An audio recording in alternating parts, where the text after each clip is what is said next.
Good job. So our next presenters are Fran Allegra and Pat Smith.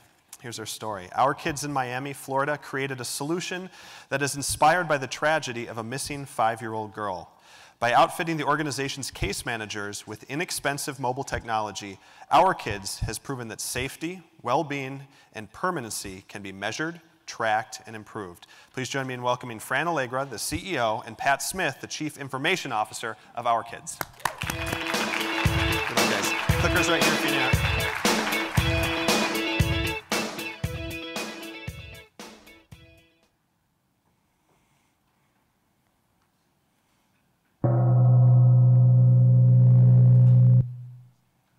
Time and time again, the tragedies unfold across the country.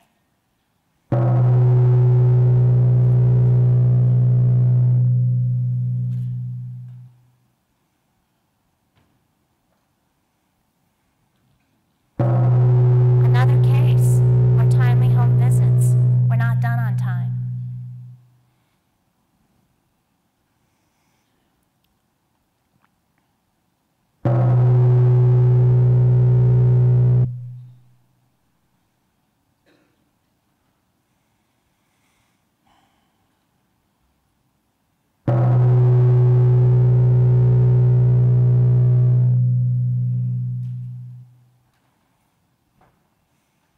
That is a really hard slideshow to watch. Had enough? We have. Can't these stories be changed? We think so. The common theme of what you saw in those stories is that each of these children needed to be protected. They needed to be visited frequently. They were not protected. They were not visited enough. Is it inevitable? We think so. We think so because we did it. We think it's time for a change. We think it's time to be disruptive. Before I tell you what we did and how we did it, let me tell you why we did it. David mentioned the missing 5-year-old from Florida. In 2001, a toddler disappeared from Florida's foster care system. Her name was Relia Wilson. The scandal that ensued shook Florida's child welfare system to its core. A governor, outraged, put together a panel of experts to figure out why this happened, how it could possibly happen, and please, can't we stop this from ever happening again? So these experts came up with ideas.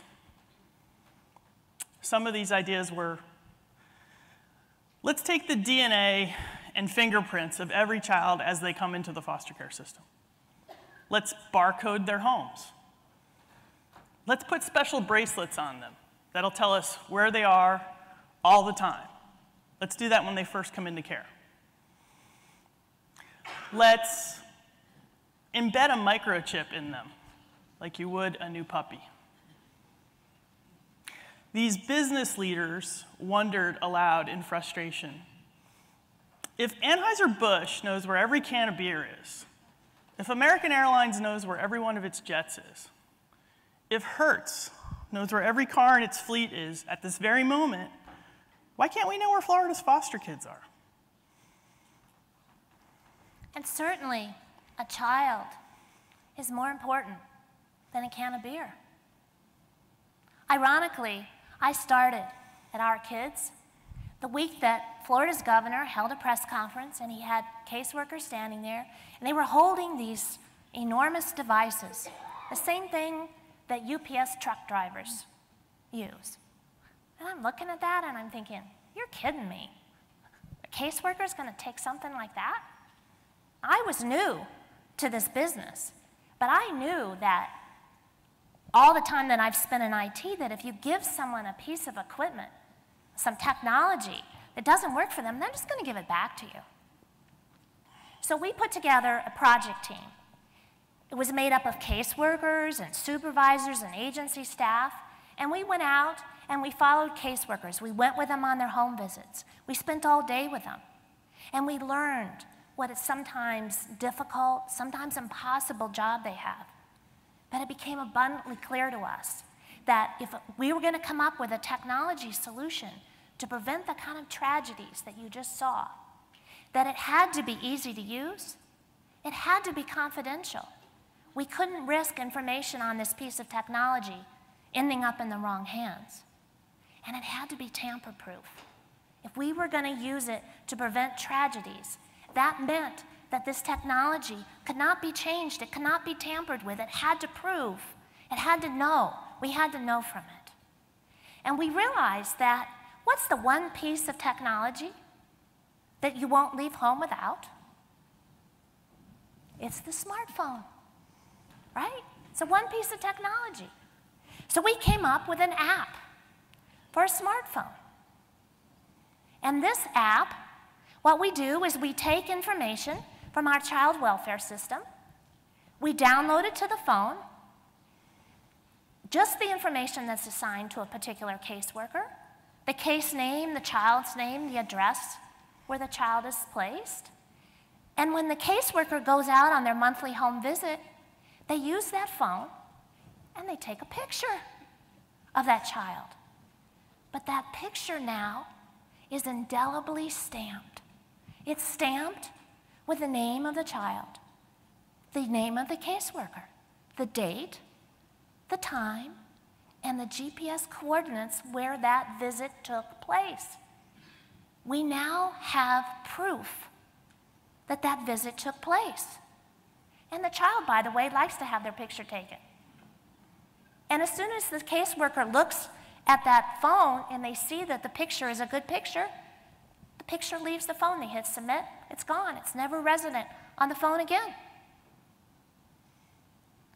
Well, we didn't force caseworkers to use this technology. We didn't force it on them. But we launched it, and we asked them if they wanted to use it, and they voluntarily took up this. And this is Karen Sanchez. A few months after we launched, she's got the laptop we gave her, she's got the phone we gave her, and she actually said to us, I feel like I can really get my job done now. You've really given me the tools to do my job. But the real proof is in the outcomes. We had a 50% improvement. 50% improvement in 6 months on on-time case visits. Look for yourself. But we didn't stop there. Fran and I wanted to know, and our board wanted to know, that if these visits were being done, that we could track them. And so we created a dashboard. We created a dashboard that collected information from all these phones and displayed it so management could look at that dashboard and know if a case visit had been done. You see on this dashboard, you see that red that's on there? You see the red? That is a child who wasn't visited. That is a caseworker who's in trouble. That is an opportunity for the supervisor to step in and say, how can I help you? What was the point of collecting all this data? What was the point of having hundreds of people collect all of this every day, every month, if we couldn't see it in the aggregate? Now, with this dashboard and dashboards like it, the click of a button, all the bosses, all the administrators could see where the problems are. Do you see the preventable tragedy? Perhaps. I knew that with innovations like this, I slept better at night. But something really unexpected and really great happened. Soon after we launched the pilot, the governor and the legislature decided to make a very significant investment in the front line of child welfare in Florida, across the state. They were going to be outfitted with new laptops and new smartphones. And this simple solution was going to be spread across the state. We thought, how wonderful. Fantastic. But you're probably sitting there and you're saying to yourself, well, that's fine for Miami. That's even fine for Florida, but it won't work for me. Won't work in my state. It's expensive, And we've tried to connect things to our SACWIS system before, our child welfare system, which stands for State Automated Child Welfare Information System. And the feds have shut us down. They won't let us connect anything to it. Otherwise, we'll be out of compliance. I'm here to tell you that this solution is cheap, it is safe, and it's simple. Do you remember what it used to be like to connect to the internet? Remember this sound? Well, now what do? You pick up your smartphone and you have wireless instantaneously. You don't go through that nonsense. And I knew from my business that you can create a simple little program called a web service, and that web service can take data from a mobile device and upload it to a SACWIS system. But I'm being told, Fran and I are both being told by our state, you can't do that. You can't upload to a SACWIS system. And I'm telling you, it's a myth. I got so frustrated. Here we are collecting all this data from all these mobile phones, and I can't upload it to the SACWIS system where it belongs. I got so frustrated that I went out and I read the law for myself. I'm not a lawyer, but I read the law. And you know what it says? It says that a SACWIS system is designed. It is designed to interface and work with other systems. And we showed this to our state and to the feds, and they agreed with us. They gave us permission to do this. And they are encouraging us to continue to do it. We now know that we have tens of thousands of pictures of children in the foster care system in the state of Florida that have been uploaded to our SACWIS system. And every picture is indelibly stamped with the name of the child, the caseworker, the time the picture was taken, the date the picture was taken, where the picture was taken. And it is now part of our SACWIS system. It's part of our state record. It's reliable. It's tamper-proof. I know some of you are thinking technology doesn't save kids. Tools don't save kids. But this is one tool that we think can help you get that edge, give you a little more information. And that kind of information is extremely powerful, as you saw in the earlier slides. They told us it couldn't happen and it wouldn't be secure. I think we can make bank deposits in our pajamas in our bedroom. If we can do that, we can make things secure. You know what this is? This is like the seatbelt. For those of us who are old enough to remember when car manufacturers reluctantly first started installing seatbelts, they didn't want to do it. Drivers didn't use seatbelts. Passengers didn't wear them. Why? Nobody thought it was important. After all, what was the most important thing to have in a car back then? Ashtrays. Today, which of us would get into a car without seatbelts? This is the seatbelt. When our idea spread across the state, we thought, wow, this is really great. We're done. When it stopped at the Florida border, we said, we're not done. This had to change. And this was an idea worth spreading. Ladies and gentlemen, at the beginning of this talk, I talked to you about a little girl named Rillia Wilson. This is the last photograph of Rillia. Her name means, remember, I love you always. Rillia. Her body has never been found. Her caregiver was convicted of murder. Her caseworker was convicted of fraud. The scandal surrounding Rillia's disappearance unraveled when a new caseworker went to her home to see her. Caregiver answered the door and said, "You people took her 2 years ago."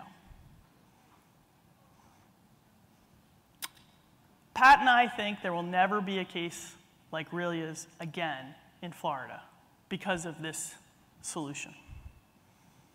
And there shouldn't be in your states either. We want this talk to live on beyond today. That's why we're here. We want to share what we've learned and what we've done with you. So when you get home, just forward the link. These talks will be on the Alliance website. Just forward the link. Forward it on to your supervisor, forward it on to your commissioner, forward it on to your governor. This is the return on investment. This is the ROI, not in saving dollars, but in saving lives. Use this talk to start a conversation. Be a disruptor. We did it for Rilia. Who will you do it for?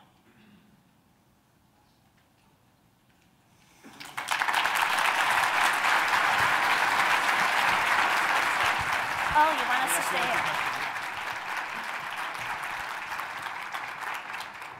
So thank you, you two. Do you get the sense that momentum beyond Florida is possible and happening now, or is it unfortunately going to take more tragedies to kind of force us along? What's your sense of the momentum as it stands today?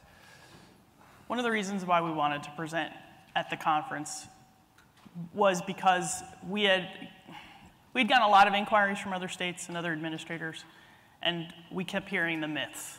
It's too expensive, the feds won't like it, can't be done. And so we thought, we have to really get the word out. And what better than to use the Alliance as a platform? Absolutely. Thanks so much, you guys. Thank Fran and you. Pat. Good luck. Thanks.